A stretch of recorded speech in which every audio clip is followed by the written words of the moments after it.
the gentleman's yielding, and now call on Mr. Wilson, my neighbor to the east in the great state of South Carolina, for his questioning.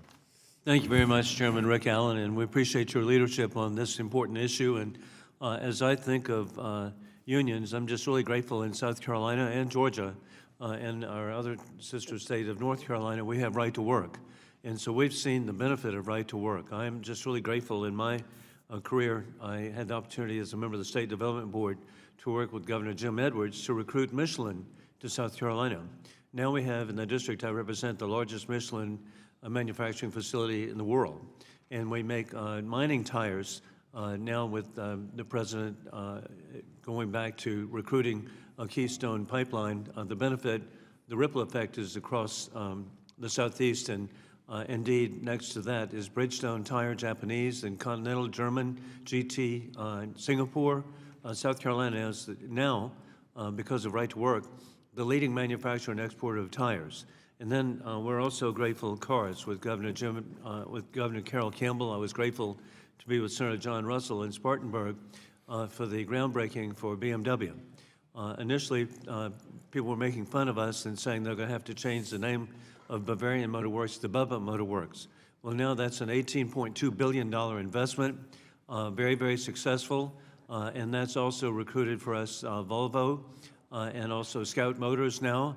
We even work with our friends up north in Charlotte with the manufacturing facilities of Scout in South Carolina at Blythewood, but the headquarters will be in Charlotte. So over and over again, we benefited. Now South Carolina is the leading exporter of cars of any state in the union because of right to work. And then we get to, with Governor Nikki Haley, I'm so grateful for her leadership, and Attorney General Alan Wilson.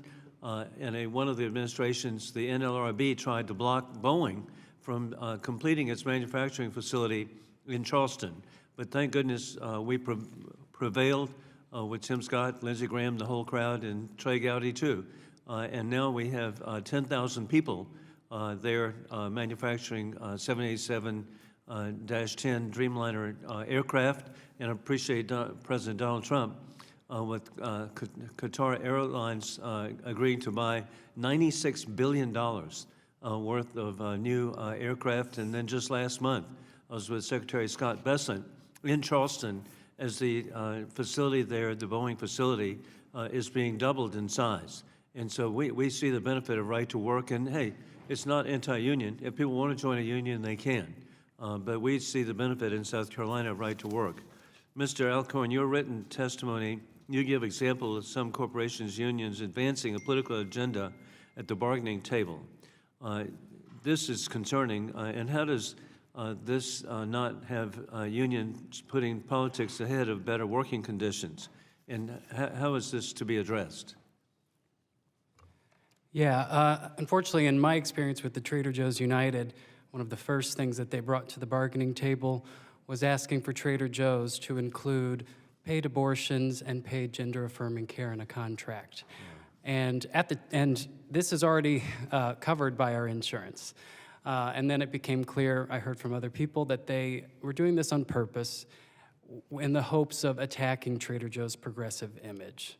So this had nothing to do with us and our working conditions and our wages. It was all about trying to tear down my employer.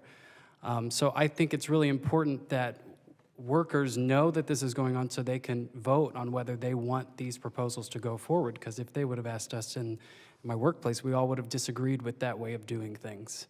So I think we need to make sure that there are some sort of rights for workers to have secret ballot elections on, especially who their leaders are going to be, which I didn't have, and what the proposals might be and any contract they might try to get. Well, I appreciate your courage bringing this to our attention. And Mr. McGrath, you testified that many of your clients really believed in unions and wanted to be union members, but now they would like to withdraw from membership, and that's why you've been retained. What are the reasons that they have indicated to you as to why they would like to eliminate their union membership?